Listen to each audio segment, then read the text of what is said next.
హైదరాబాద్లో శివారు కార్పొరేషన్లో మున్సిపాలిటీల విలీనంపై అసెంబ్లీలో చర్చ జరుగుతోంది. ఇప్పుడు లైవ్ చూద్దాం.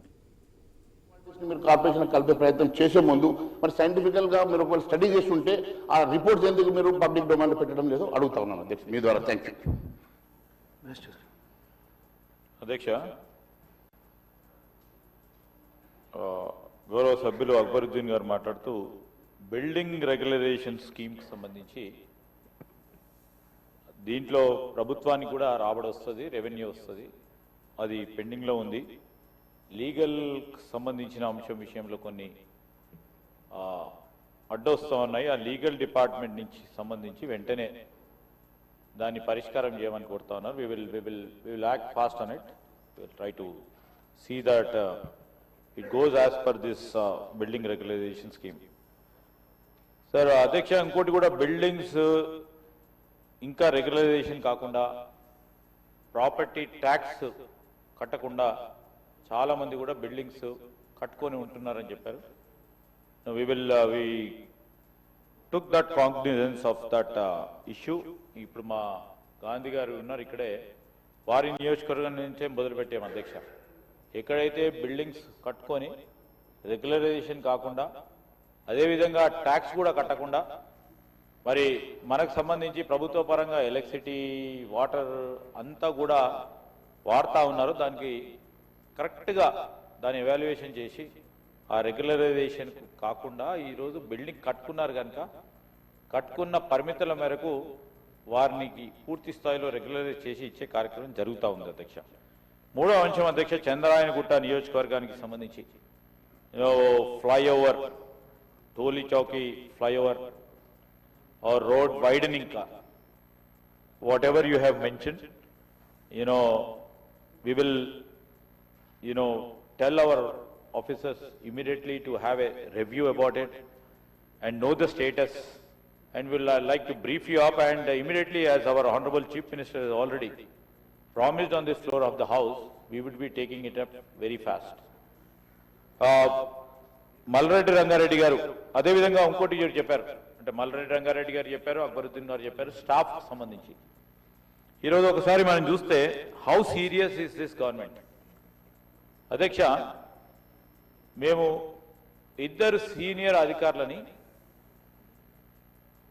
జోనల్ కమిషనర్స్గా, అడిషనల్ కమిషనర్స్గా కూడా ఈ మధ్యలో నియామకం చేసుకొని మరి అదేవిధంగా యంగ్ ఐఏఎస్ ఆఫీసర్స్ని ఒక 8 మందిని జోనల్ కమిషనర్స్ కూడా వేయటం జరిగింది. The basic intent is seriousness in administration కావాలి, వారికి ఉన్న పరిపాలన అనుభవం కూడా.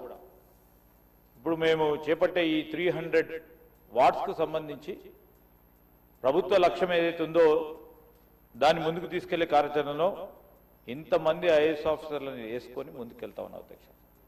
తర్వాత కింది స్థాయి స్టాఫ్ సంబంధించి ఇప్పుడే మేము జోన్స్ ఏర్పాటు చేసుకున్నాం. Definitely it's thought provoking, because we do have, ఈ మధ్యలో కూడా చూసాం అధ్యక్ష, కలెక్టరేట్లు 33 కలెక్టరేట్లు కట్టారు.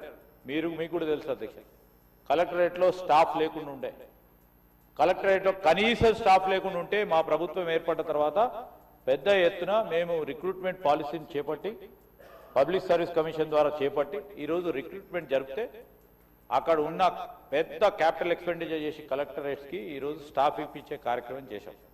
సో ఈ విధంగా కాకుండా ఉండే కార్యక్రమంలో ఈరోజు ఏవైతే 300లకు సంబంధించిన వార్డ్స్ కావాల్సిన స్టాఫ్ ఏ విధంగా ఉండాలి అన్నిటిని కూడా పూర్తి స్థాయిలో పూరిచ్చే ముందుకెళ్తామని నేను గౌరవ సభ్యులకు కూడా తెలియజేస్తా ఉన్నాను అధ్యక్ష. ఎందుకంటే రేపు రాబోయే కాలంలో స్టాఫ్ లేరు అనే అంశం రావద్దు. ఎందుకంటే we just want to see that it should be Hyderabad, ప్రత్యేకంగా greater Hyderabad should be a model city. Sanitation విషయంలో చెప్పారు, డ్రింకింగ్ వాటర్కి సంబంధించి, సీవరేజ్కి సంబంధించిన అంశం విషయంలో వారు ప్రస్తావన చేయడం జరిగింది అధ్యక్ష. తప్పకుండా మేము దాన్ని దృష్టిలో పెట్టుకునే ఒక యూనిఫామిటీని తీసుకురావడానికి దానికి కావాల్సిన నిధులు అంటారు, ఆ నిధులు ఏ విధంగా సమకూర్చాలి, బడ్జెట్లో ఏ విధంగా దాని సమానంగా. ఇప్పుడు 1,34,00,000 మంది ఇక్కడ ఉంటున్న ప్రదేశంలో ఆ స్థాయిలో నిధులు పెట్టాలని గత సంవత్సరం కూడా చూశారు అధ్యక్ష. మొట్టమొదటిసారి తెలంగాణ రాష్ట్రం ఏర్పడిన తర్వాత మొట్టమొదటిసారి 10,000 అండ్ అబౌవ్ బడ్జెట్లో పెట్టడం జరిగింది. ఈసారి కూడా సైంటిఫిక్గా అనలైజ్ చేసి ముందుకెళ్ళటం జరుగుతుంది అధ్యక్ష. మరి గౌరవనీయులు మహేశ్వర్ రెడ్డి గారు చెప్తూ ఉపాధి హామీ గురించి మాట్లాడుతూ ఉన్నారు అధ్యక్ష. ఇప్పుడు చర్చ జరుగుతుంది గ్రామీణ ప్రాంతంలో ఉపాధి గురించి. ఉపాధి హామీ పథకానికి ఏ విధంగా కేంద్ర ప్రభుత్వం తూట్లు పొడుస్తూ ఉంది మా సీతక్క గారు చెప్తారు, దాని తర్వాత మా ముఖ్యమంత్రి గారు కూడా చెప్తారు. మీరా సార్ మాట్లాడేది? జాతీయ ఉపాధి హామీ గురించి వారా సార్ మాట్లాడేది?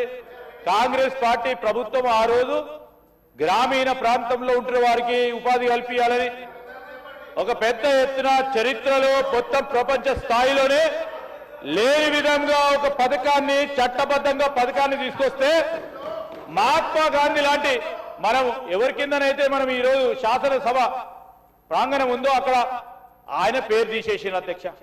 మీనింగ్ ఉందా అధ్యక్ష? వారంతా సీతక్క గారు చెప్తారు. దాన్ని తూట్లు పొడిచే కార్యక్రమం చేసి వీరు గ్రామాల గురించి మాట్లాడుతూ ఉన్నారు అధ్యక్ష. ఈ గ్రామాల గురించి మాట్లాడుతూ ఉన్నారు అధ్యక్ష. ఈరోజు ఈ గ్రామీణ ప్రాంతంలో ఉంటున్న మా ప్రజానికానికి విలీనం కాబట్ట ఈ గ్రామాలకు సంబంధించిన వారికి ఉపాధి ఏ విధంగా పెంచాలి, దానికి ఏం చేస్తా ఉన్నాం? వారిలో నైపుణ్యం పెంచడానికి, పరిశ్రమల్లో ఉద్యోగాలు కల్పన చేయడానికి ఈ రోజు ముందుకు పోతా ఉన్నాం. నేను అడుగుతా ఉన్నా, చాలా పవర్ఫుల్ లీడర్ అధ్యక్ష బీజేపీ మహేశ్వర్ రెడ్డి గారు. అక్కడ వారు మోడీ గారికి, అమిత్ షా గారికి చాలా దగ్గరగా ఉండే వ్యక్తి అధ్యక్ష.